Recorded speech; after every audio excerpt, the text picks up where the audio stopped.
Rajni, what's wrong? Tom, I have a script and I don't know what to do with it. Should I burn it? Feed it to my cat? You need some writers group therapy.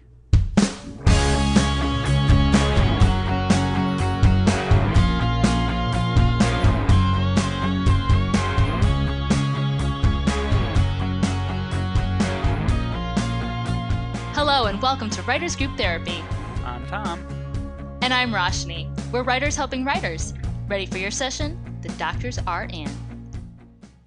So I know you're working on an adaptation right now of a novel I believe you said your mother wrote, right? Yeah, it's a novel period piece. Oh, okay. And I've written a TV pilot based on it. Okay. So that brings us to a very important question, which is, what makes a good adaptation?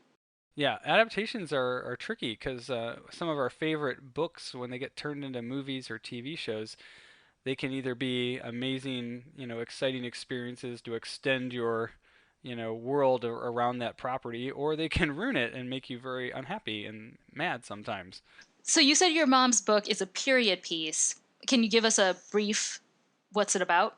Yeah, it's set in 1930s small town Ohio, and it has to do with the Depression and the economy and racism and anti-Semitism, and there's a romance and mystery involved.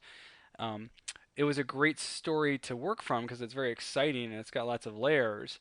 At the same time, when you're looking at a novel, trying to adapt it is really a lot trickier than it sounds. You can't just write what's on the page into your script because it doesn't always translate right. Yeah. So sometimes you have to make things up or leave things out, or because I can't put in 10 pages of the hero driving in her car by herself, thinking to herself. It just doesn't work. In fact, once I finished my first draft and I shared it with a friend, he said he really liked this one scene that was in the script, and I was appalled because that was like one of the only scenes that I made up from scratch that wasn't from the book itself. Uh-oh. So that shows you how hard it is to adapt actual scenes from a book into a script, because they don't always translate, as you would from page to screen. I know some people who are screenwriters and they write a screenplay and then they write the novelization of their work. And I think it's easier to go that way because you already have the framework for the script and the action and stuff like that. So in the novel, all you got to do is kind of fluff it up and add more description. But going from novel to screen, especially if you're not the writer. Like, for example, Harry Potter, those were great films, but J.K. Rowling was very heavily involved in that process. True. Yeah, but at the same time, as a fan of the books, I felt like some of my favorite subplots were missing. But they're just subplots, and when you're doing a feature film that's already 2.5 hours long, something's got to give, right? Oh my gosh, if you adapted the entire book, you'd be watching a 5-hour movie. But then you also have things, for example, like Lord of the Rings, where I think the first movie, Fellowship, was pretty faithful to the book. But once you hit Return of the King, and again, in overall of the trilogy, I remember thinking, I didn't realize Arwen was such a big deal. And I went back and reread the books, and I'm like, oh yeah, she's a footnote in Return of the King. She doesn't appear in any of the books. She's a footnote. But they put her in because it's exciting. And I think they even added some things in there that she never did. So it makes for a good movie, but if you're looking for a very faithful adaptation, you sit up and you go, hey, wait a minute, I don't remember that. And then you get mad as a reader. You're like, hey, that's not right. Right, and even so, I remember in The Hobbit, specifically at the very beginning, I couldn't believe how long this first scene was where they're basically having dinner for 45 minutes. It felt like, I don't know if it was that long in the book. So you've got this scene, which, the director and, the producers all agreed needed to be in the movie. I don't personally know if it was in the book because I didn't read the book itself, but I've heard the story for a long time. I remember the animated one when I was a kid. That lasted about 45 minutes, I think, the animated show. I think it ended when they shot the dragon, too. That was the end of that story. So there's another 2.5 films after that they actually made. And in part because with The Hobbit, there really wasn't that much material to adapt for 3 movies. But, hey, it was a moneymaker, so let's just keep going. We'll add more characters and more scenes and see what happens, right? I think one of the So one of the best adaptations I've seen, obviously, is Harry Potter. One of the worst adaptations I've seen, though, oh my gosh, and this makes me so sad, is Ella Enchanted. One of my favorite books and one of my most hated movies. That's a really loved movie by a lot of people, though. What about it bothered you? Well, again, so I think I saw actually an interesting video about how people, if you like a book, sometimes you want an adaptation to be too faithful and it doesn't always translate well to the big screen, such as, Harry Potter or Lord of the Rings. If you did every single thing in the books, you'd be there forever. Well, with Lord of the Rings Extended Edition, you are there forever. But with Ella Enchanted, if you've ever read the book, it's a very lovely book, and I love it. It's absolutely charming. It's very heartfelt. It's one of the few books that can make me cry. And when Gail Carson Levine, the author, when she sold the rights, she pretty much sold the entire thing away. And I read an article where she said to the people writing it, just keep Ella obedient. That's it. So the movie and the book are nothing like each other. Nothing at all.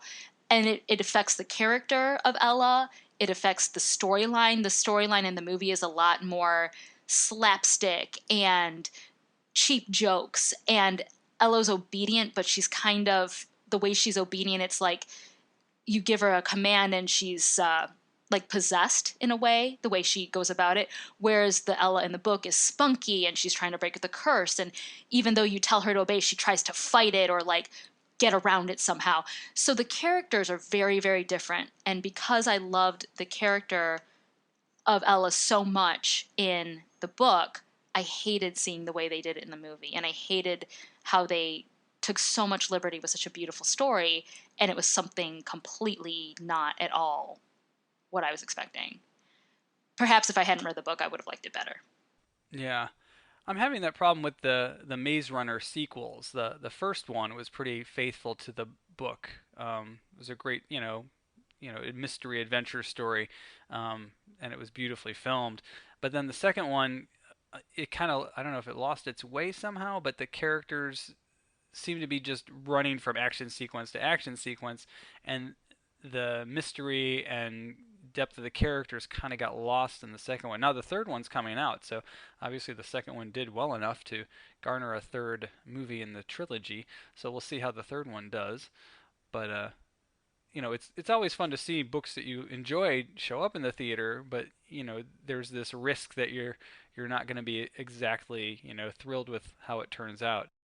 I was kind of the same way with the Hunger Games series.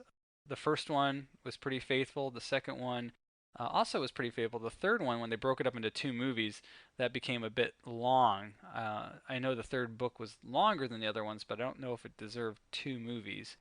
It wasn't, I mean, it wasn't that much longer than the other two. They could have done Right. it in one. Yeah, and totally felt like the first part of Mockingjay was all just a setup for the second part. Like it didn't feel like it had its own contained story.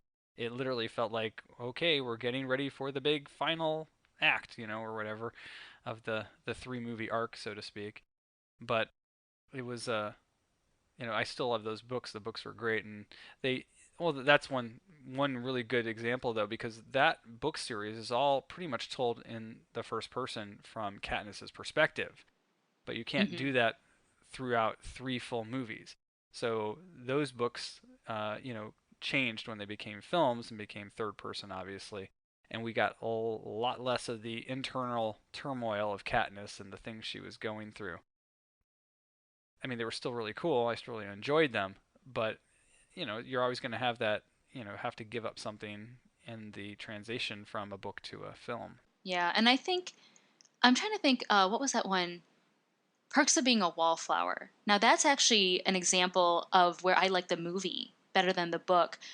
I read the book a long time ago, so forgive me if I'm wrong. I feel like it was in first person.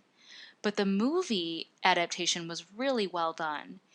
And another movie book adaptation that I preferred the movie to the book was Legally Blonde. I don't even know if you can get the book Legally Blonde anymore. It might be out of print.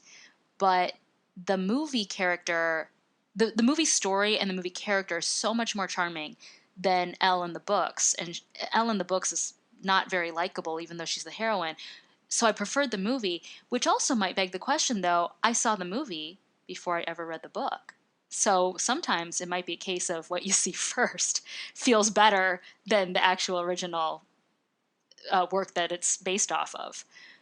Yeah, I would imagine if I was going to decide whether to see a book or see a movie first or the book about the movie, I'd probably want to see the movie first because generally I feel like reading the book is giving you more depth into what you saw on the screen. So it's like kind of if you really loved a movie, then you'll get even more out of the book. But I feel like going the other way, you're almost always going to be getting less from the movie than you do from the book. That you can't get the emotional depth. I mean, no matter how good the actor is, you can't replace pages and pages and pages of introspection on the screen. It just doesn't get there. So I mean, some actors do a great job, of portraying emotion, but I feel like you're always going to be a little let down from the movie compared to have read the book beforehand. Yeah. Well, two things. Now, I've never written an adaptation, but I do read a lot. So I read a lot, and then I go to the movies and compare. And I know you're writing the adaptation. Going off of that one video, the guy brought up an interesting point where he said sometimes people don't like the adaptation because they're so geeking out over the original text that they get mad when it's not faithfully portrayed. But you can't be that faithful.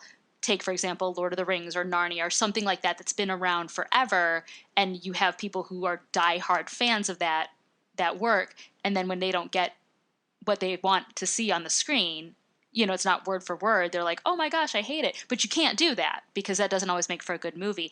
But I think also what might make a really good adaptation is when you read a book, you are told how the character feels, whether it's in first or third person. But when you watch a movie, you as the viewer add on to the character what you're seeing, because all you're seeing are the facts, right? You're seeing the facts of the story. So you as the viewer kind of put your own spin on it and you think, oh, that's how she's feeling or whatever. You come to that conclusion on your own just from observing the scene and getting the facts of the story, whereas you don't have insight into the character's brain like you do in a book. So I think if you're translating something from novel to screen, you have to kind of add in how is the viewer going to add on their emotions, experiences, whatever onto this scene.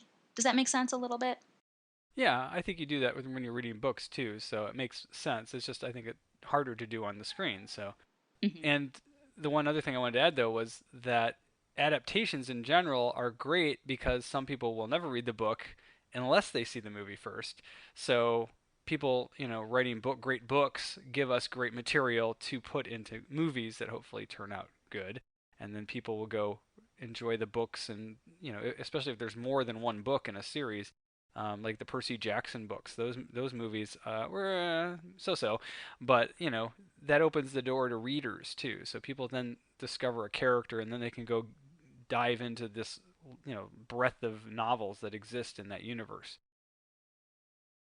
And for writers like us, it's kind of cool because we already know that the movie industry likes to make movies about books. So as we've been told, I think by several people in our group, if you can't sell your script, write the book, get the book into print, and then maybe that book will then be a big seller and become a movie later. So Yeah. So what other challenges have you faced in adapting your mother's novel?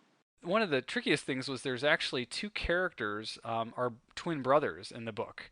So obviously, when you go to make a movie about a story with twins, you have to think about casting and how the scenes are written with two people in them. So that's a particularly unique problem to have. Fortunately, in the book, those two characters are only in a couple scenes together, and they're not particularly complicated. So that was one tricky thing. And the other one was just pacing. Trying to figure out how much of the book to put into just a pilot episode of a show. In this case, it was a pilot for TV. It wasn't a movie. I have to look at a the arc of the entire book as kind of like a season of a TV show and figure out where the acts are and where the stories naturally break, because it would be serialized because it's a novel with a mystery in it. So that was kind of a unique exercise I had to go through, was figuring out what to put into just the first episode and how would the rest of the episodes of the season play out. Interesting. Thank you for sharing. So how about for you guys? What challenges are you facing as you adapt novels into screenplays? Let us know at writersgrouptherapy.com. You can also tweet at us at WGTherapy online. If you like what you hear, subscribe and share it with your friends. We'll see you next week.